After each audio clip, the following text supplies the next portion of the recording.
A power-hungry Karen tries to get me fired, but it ends up all backfiring and she is the one who gets fired, and when that happens, she tries to sue for discrimination, which failed epically. Here's what happened. Subscribe to Am I the Jerk on YouTube and hit the bell to turn on notifications. A few years ago, I started working for a heavy industrial manufacturing company. I lucked out and got a great supervisor from my boss, Joe. The work was hard, working 12-hour days for 13 days in a row, and then a Sunday off, and then back for another 13 days. I was young and I didn't mind. It helped my wife and I save up for a house. After about 6 months, Joe noticed I was picking up on the work pretty fast and promoted me to a group leader position. This came with a raise and increased responsibility that most other workers didn't want. Joe put me in troubled groups in his department, and I would work on general improvements and figuring out the issues. This was a union shop, and the mentality was to just put in your hours. Don't work harder or smarter, just do your time and don't kill the job. That was the unspoken motto. After a few years, Joe was promoted to manager and he transferred me with him to his departments. While I wasn't a supervisor yet, I was the supervisor in all but name. The supervisors loved it because they never had to leave the office, and I liked it because it was a good learning experience. I made a good reputation and got a lot of respect from workers and from management. Eventually, Joe's areas were doing so well that he was promoted to plant manager. As before, he wanted to promote me with him, this time to a supervisor spot. We talked at length because the only supervisor spot open was working for Karen. Karen was female, a minority, and a member of the LGBTQ community. She was the poster child on the company website of the inclusiveness in the workplace. Literally, her face was the one that they used. She was also a freshly minted manager, and Joe was not confident in her abilities. But me, being the plucky go-getter with a can-do attitude, decided to take the position. I had to interview with Karen and got to meet some of her supervisors. They were very quiet and reserved. Once I was promoted, I worked in tandem with another supervisor, Chris. Chris was young. He had one small child and his wife was pregnant and a stay-at-home mom. During the first week, everything was going well. I was learning all the employees, getting to know the process, and getting my feeling for the area. During the second week, Chris's wife went into labor and she had a hard time. Chris went on paternity leave for 6 weeks and I was tossed into the deep and in charge of the whole area solo with 60 employees. I was barely treading water, but I was doing my best. When I would ask Karen for her guidance or assistance, she would scoff like it was beneath her and tell me, "If I have to do your job, then I don't need you." So I gritted my teeth and worked my tail off. My wife got me a smartwatch and I was averaging 25,000 steps a day trying to keep everything running. We were holding our own and employees all did what they could to help as the situation was not ideal for everyone. A few weeks in, I was reviewing some quality documents and I noticed that one of the quality gates was not being followed. I emailed the information to the quality engineers and they lost their minds. This was a 4-hour operation on a 20-hour part that we were skipping entirely. It turns out one of the reasons Karen got promoted was because she was running her department so efficiently. Then it came to light that she made the decision to skip this quality process, saving that 20% off the time. Except the engineers never signed off on this and it caused massive damage control. The process had to be reinstated and the parts that were never checked had to have warranty extensions. This caused the company to have egg on their face and Karen to look bad. During this time, Karen also became more vindictive. She would openly tell people that she would never be fired and could do what she wanted. She would walk the departments and if she didn't like someone, she would make the supervisors write them up by the end of the day. She wanted us to find a reason, and if we didn't, she would take it out on the supervisors. For example, forcing the supervisors to stay late to do inventory or something else menial just because she could. She would not let the supervisors make any decisions until she approved it. So something like overtime had to wait for her approval, and she would not respond until the end of day, causing the departments to scramble. Then, if there weren't enough overtime employees to do the work, she would blame it on the supervisors. While the supervisors knew this wasn't right, we all needed our jobs and tried to do the best we could for Karen and the employees. We were mainly rodeo clowns to Karen being the bull. The first day Chris was back, him and I were both pulled into Karen's office. She started berating me on how poor of a job I was doing, making her look bad and how I never came to her for help. This made me speechless because of the previous comments she made and the fact that supervisor work was beneath her. After the meeting, I was still a bit stunned, but I put it together that she was about to railroad me out of the company company, and this was the very first step. I called Joe and asked for a meeting that same day. When I got together with Joe, I started telling him about the things that were going on, and he had no idea. The harassment, the vindictive nature, everything. Ironically, while I was speaking with him, another supervisor called him to complain about Karen as well with the same grievances. Joe was stunned and said that he would speak with Karen, but he gave me a carte blanche on any open spot in the company starting the next day. He really didn't want to lose me. So I did a lateral transfer to a different department doing engineering and IT work, and I thought that was the end of it. A few weeks later, I was leaving work and Karen mentioned that I never turned in my laptop and phone to her. I told her I didn't know I had to, but I could give it to her tomorrow. She smirked and said that she would get it back soon enough. I didn't think too much of it at the time, but after about 6 months, I had my review with my boss Jake. The review went great. He was very happy with my work and was a bit surprised at how fast I picked things up. At the end of the meeting, Jake mentioned offhand how Karen tried to intervene in the review and get me fired, but Joe stepped in and squashed it. Okay, Karen, now you pissed me off. After I left Karen's department, the turnover rate went up through the roof. The supervisors were quitting at a rate of 1 every 3 months. Keep in mind that this is a legacy company that had multi-generations working. Fathers, sons, mothers, entire families. Some areas had 3 generations working side by side, and yet Karen was rolling over employees and supervisors like a steamroller. Working for her became the kiss of death. I casually mentioned to Joe about the turnover, and he told me he couldn't figure out what was going on. People were quitting without notice, and no one was doing exit interviews. I told Joe that Karen was writing people up to force them out. When they would hand her the resignation letter or 2 weeks notice, she would tell them to leave immediately and then throw away the letter. Then she would tell HR that the person quit right on the spot and that was the end of it. Joel told me that because of who she was and how high she was, the company wouldn't do anything to her until they had an airtight case. So I went to work. I took the supervisors working for Karen out drinking after work a few times each week and made sure I had my hand on the pulse. If someone was quitting, I made sure they emailed their letter of resignation to Karen and CC'd Joe and Human Resources, stayed for their exit interview, and that they called the company integrity hotline for good measure. Things were progressing well, and I had all the supervisors on board except for Chris. Chris really needed the job and Karen was not writing him up. Through a stroke of luck, I found out Karen was lowballing his raises as a cost-saving measure. That's why she was not harassing him. When I told Chris, he was furious and wanted to quit on the spot. I encouraged him to speak with Joe before he leaves. Joe and Chris had a very productive meeting and Chris decided to stay. Now, all the supervisors were on board. Joe brought in an HR bigwig from the headquarters in Kansas, and over the course of a week, each supervisor was sent in for an interview discreetly without Karen noticing. By the time the interviews were over, they had emails, texts, eyewitnesses, and a mountain of evidence. This next part I heard from other people, Human Resources, Joe, etc. Despite everything, the company wanted to keep this quiet. So they brought in Karen and said that they no longer needed her and offered a very generous severance package. Karen, being Karen, lost it on the HR people and threatened to sue for discrimination and even called a lawyer. That's when the company pulled out the stack of evidence and rescinded the severance offer. After a few months, Karen found a new job as a plant manager in a different factory, and I found out where. I casually mentioned to the union reps at my factory where Karen was working and suggested that maybe they should give the union at the other factory a call. She was fired within 3 months for employee harassment. The last I heard, she had to sell her house and move out of state to find a job. Am I the jerk for getting revenge on Karen? So if she didn't threaten to sue them, they were prepared to give her this generous severance package, but it's almost like they knew for a fact that she would try to sue them, or at least threaten to sue them there, which is probably why they were so confident in offering her this severance package. The most wild part of this entire story leading up to the end was the fact that the company rewarded her, praised her for being so efficient, only to ultimately find out that she was just cutting out all the safety precautions, the quality assurance step or whatever they called it. How did nobody notice that until the OP found it? They gave her all this praise, but they weren't interested in her method for being so efficient. They just accepted it at face value. That seems really strange, but maybe they just figured nobody would ever skip the quality assurance phase of the operation. It was just too out there to even consider that somebody would do that, and yet she did it. Apparently, warranty extensions in this industry are not cheap, and because they weren't able to do anything besides get the warranty extensions, it probably cost the company quite a bit of money. Some people were wondering, of course, why didn't she get fired right when that was discovered? Well, the original poster here said that they wanted it to be airtight, and maybe that wasn't wasn't airtight enough, because if she could prove it wasn't intentional or that it was an accident or she didn't understand how the system worked enough, maybe she could avoid getting fired because of that. But let me know if you've ever had a work experience with somebody like this down below, and what would you do if you're in the situation? Jerk or not a jerk, and why? Am I the jerk for scaring my sister-in-law with a cardboard cutout of The Rock? I'm a 32-year-old female, and my sister-in-law, who's 43, is super nosy. It's come up before, but she's one of those people that will just deny something to the death, no matter how much proof you have, and then get angry at you for not believing her. At my house, the guest bathroom is partially shared with the master bedroom. The toilet and sink are separate for guests. Then through a door, you can get to the shower, our closets, and another sink. Then through an additional door is the bedroom, if that makes any sense. Basically, you can get into our bedroom through the bathroom without going through the main door of the bedroom. So when she comes over, she would sometimes just take a bit too long in the bathroom. During maybe the third or fourth time, I happened to be walking by the bathroom and I heard two doors close. I asked her if she was looking for something in the bedroom and if I could help her find it. She replied with, "No, why would I go into your bedroom?" and then changed the subject. The next time she was going to come over, I said something small behind the bedroom door so I could see if it had been opened by the small item being pushed back. Later, I could see that it had been. So for me, it confirmed that she had been snooping again. I asked directly if she'd been in our bedroom, and she said something like,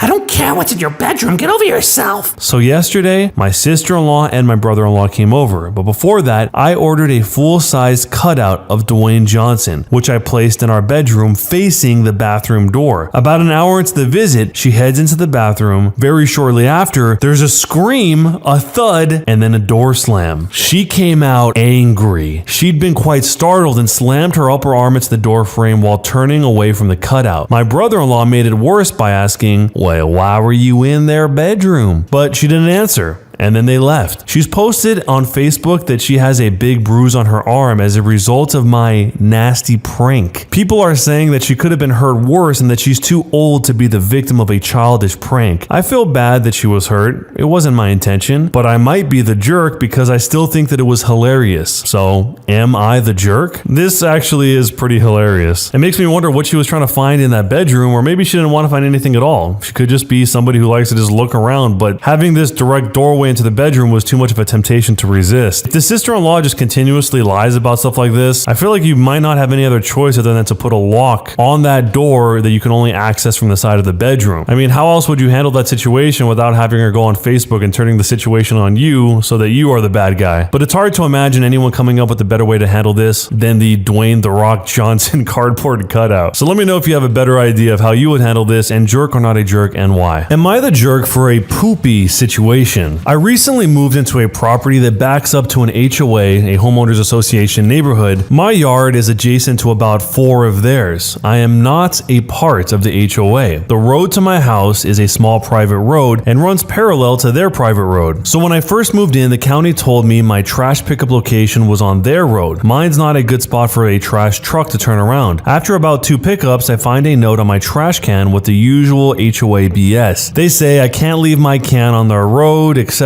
etc. Whatever. I take it to the end of my road and that works fine. Next, I try and get hooked up with gas because electric heating is expensive. The nearest gas line runs down their road. The utility company is cool with it, but they block the construction. Fine. I install a tank and shortly thereafter get another note on my door saying that the noise from the installation was disturbing and the tank is an eyesore. It's a buried tank. You can't even see the cap from the HOA properties. That was that for around 6 months, except for a few complaints about me mowing my lawn outside of the HOA designated mowing hours, but within county hours, until a flatbed with a backhoe backs into my driveway. I walk out to see what's going on, and apparently the sewer connection for the HOA runs under my property. Something's clogged and they need to tear the pipe up to get a look. Long story short, apparently the builder had some handshake deal with the previous owner about that sewer line and gave up a few blocks to let them run it through the property. No easement on the deed, nothing in writing. I sent the backhoe guy off. Next, the HOA president comes and knocks on my door and tells me the sewer is causing backups in several of the houses and no one can use their toilets, shower, run sinks, etc. until it's all fixed, and rerunning the sewer down their road instead of across my property is going to cost millions of dollars that they don't have and take months. I said something like, "Man, that sucks for you. I hope you get it fixed fixed soon. The sign says no trespassing though, so if you could keep off the property, I'd appreciate it. Have a nice day. I got a letter from their lawyer with a lot of threats a bit later, but didn't see much to back them up legally. I figure they can take me to court if they want. They've had some giant, loud mobile poop tank stuck in someone's backyard for the past 3 months, and I see no signs of a new pipe. A few of the HOA residents stopped by and said that the houses were basically unlivable with the pump. They could only take a shower that was 5 minutes long, they could only flush number 2, and they can't sleep from the noise. It costs a lot of money, and someone lost a house sale, etc., etc. And also that they didn't have any part in the